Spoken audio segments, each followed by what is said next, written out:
যুদ্ধে আজারবাইজানের কাছে কোণঠাসা আর্মেনিয়ার গোয়েন্দা প্রধান বরখাস্ত। পাক অধিকৃত কাশ্মীরে ক্ষেপণাস্ত্র মোতায়েন করেছে পাকিস্তান, চীনের কারসাজি বলল ভারত। এবার ইসরায়েলের সঙ্গে হাত মেলালো আরেক আরব দেশ। হুতিদের গুরুত্বপূর্ণ সামরিক ঘাঁটি দখলের দাবি ইয়েমেনের সেনাবাহিনীর। উত্তেজনার মধ্যেই তুরস্কের S-400 পরীক্ষা, যুক্তরাষ্ট্রের উদ্বেগ। তাইওয়ানে হামলা চালালে ফল ভুগতে হবে, চীনকে হুমকি আমেরিকার। বড়দিনের আগেই আফগানিস্তান থেকে সেনা সরিয়ে নিচ্ছে যুক্তরাষ্ট্র, বলল ট্রাম্প। ফিলিস্তিনি বন্দীদের পরিবারের তহবিল বাজেয়াপ্ত। আফ্রিকার পাশে থাকতে পেরে গর্বিত তুরস্ক, বলল এরদোয়ান। রাশিয়ার বিরুদ্ধে নিষেধাজ্ঞার দাবি জার্মানি, ফ্রান্সের। ইসরায়েল ভূমি ফেরত দিলে চুক্তিতে রাজি সিরিয়া, বলল আসাদ। লাদাখে চীনা অনুপ্রবেশের সব তথ্য সরিয়ে নিল ভারত। বাইডেনকে প্রচন্ড রাশিয়া বিরোধী মনে করেন পুতিন।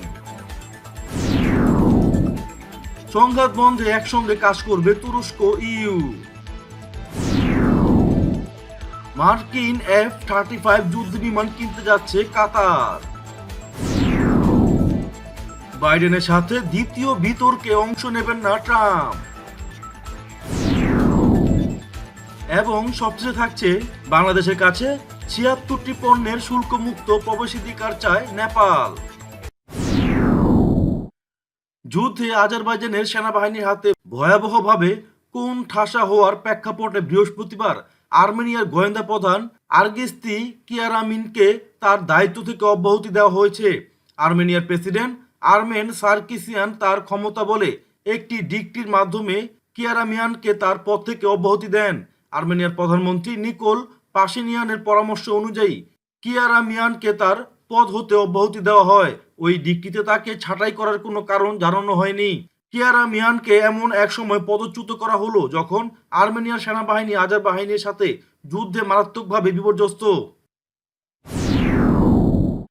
পাক অধিকৃত কাশ্মীরে মোতায়েন করা হবে ক্ষেপণাস্ত্র, আর তাই সেখানে মিসাইল সাইট তৈরি করছে ইসলামাবাদ। এর পেছনে রয়েছে চীনের মদত। রীতিমতো চীনের কড়া নজরদারিতে পাক অধিকৃত কাশ্মীরে নির্মাণ কাজ চলছে। এমনকি বেইজিং থেকে ইঞ্জিনিয়াররাও হাজির হয়েছে বলে খবর। ভারতীয় গোয়েন্দাদের রিপোর্ট অনুযায়ী পাক অধিকৃত কাশ্মীরে চীনা ও পাকিস্তান ফৌজ যৌথভাবে টহল দিচ্ছে। লাল ফৌজের নজরদারিতেই লাসদানা ধকের কাছে ভূমি থেকে আকাশের ক্ষেপণাস্ত্র বসানোর তোড়জোড় চলছে। শুধু এই এলাকায় নয়, লাইন অফ কন্ট্রোলের উপরে একাধিক এলাকায় নির্মাণ কাজ চলছে। রিপোর্টে আরো বলা হয়েছে ১২০ থেকে ১৩০ জন পাকিস্তানি জওয়ানের সঙ্গে হাত মিলিয়ে কাজ করছে ২০ থেকে ৪০ জন সাধারণ নাগরিক। এই মিসাইলের কন্ট্রোল রুম থাকবে বিদেলবাগ এলাকায়। দায়িত্বে থাকবেন ১০ জন চীনা জওয়ান ও ৩ জন চীনা আধিকারিক। এবার ইহুদি রাষ্ট্র ইসরায়েলের সঙ্গে হাত মিলিয়েছে আরেক রাষ্ট্র, জর্ডান। ইসরায়েলি বিমান চলাচলের জন্য সৌদি আরবের পর জর্ডান নিজ দেশের আকাশসীমা মুক্ত করে দিয়েছে। বৃহস্পতিবার ইসরায়েল ও জর্ডানের সঙ্গে এ সংক্রান্ত একটি চুক্তি স্বাক্ষরিত হয়। এতে উভয় দেশের বাণিজ্যিক বিমান উভয়ের আকাশপথ ব্যবহার করতে পারবে। ইসরায়েলি ব্রডকাস্টিং কর্পোরেশনের বরাত দিয়ে খবর জানিয়েছে তুর্কি সংবাদ মাধ্যম ইয়েনি শাফাক। এই চুক্তির ফলে আরব বিশ্বের আকাশপথ ব্যবহার করে ইসরায়েলি বিমান ইউরোপ ও উত্তর দক্ষিণ আমেরিকার দেশগুলোতে অতি স্বল্প সময়ে ভ্রমণ করতে পারবে। অর্থাৎ এখন থেকে আর এসব দেশে যেতে হলে ইসরায়েলি বিমানকে অনেক পথ ঘুরতে হবে না।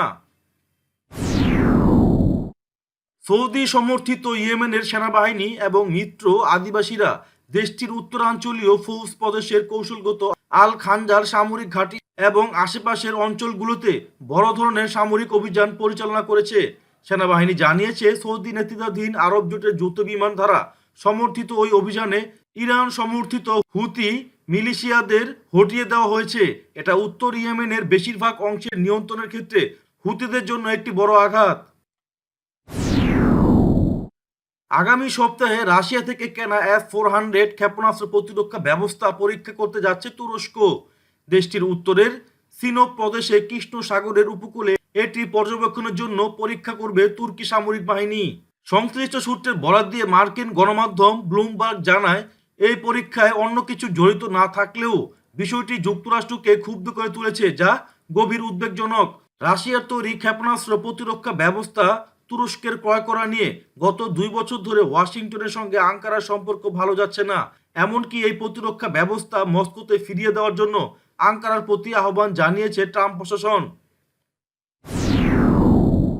তাইওয়ান দখলের চেষ্টায় সামরিক পদক্ষেপ করলে ফল ভুগতে হবে চীনকে, কোনো রাগডাক না করেই হুমকি দিয়েছে আমেরিকা। কড়া ভাষায় মার্কিন জাতীয় নিরাপত্তা উপদেষ্টা রবার্ট ওব্রায়েন বলেন, গায়ের জোরে তাইওয়ান দখলের চেষ্টা করলে চীনকে ফল ভোগ করতে হবে। সমুদ্র পেরিয়ে তাইওয়ানের জমিতে ফৌজ নামানো অত্যন্ত কঠিন ব্যাপার। এছাড়া চীন সেনা পাঠালে আমেরিকা কোথায় প্রত্যাঘাত করবে সেটাও মাথায় রাখা উচিত।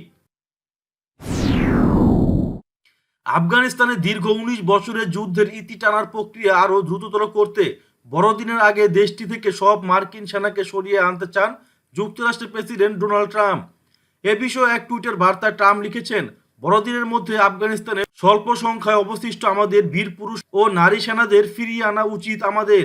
চলতি বছরের ফেব্রুয়ারিতে কাতারে অনুষ্ঠিত বৈঠকে তালেবানের সঙ্গে যুক্তরাষ্ট্রের মতৈক্য হয় যে তারা 2021 সালের মধ্যে সব সৈন্য প্রত্যাহার করবে। এতে শর্ত যে কোনো উগ্রবাদী গোষ্ঠী আফগানিস্তানের ভূমি ব্যবহার করবে না। ফিলিস্তিনি বন্দী ও শহীদ পরিবারের অর্থ হস্তান্তরের তহবিল জব্দ করে 4টি আদেশে স্বাক্ষর করেছেন ইসরায়েলের প্রতিরক্ষা মন্ত্রী বেনি গান্ট্রোজ।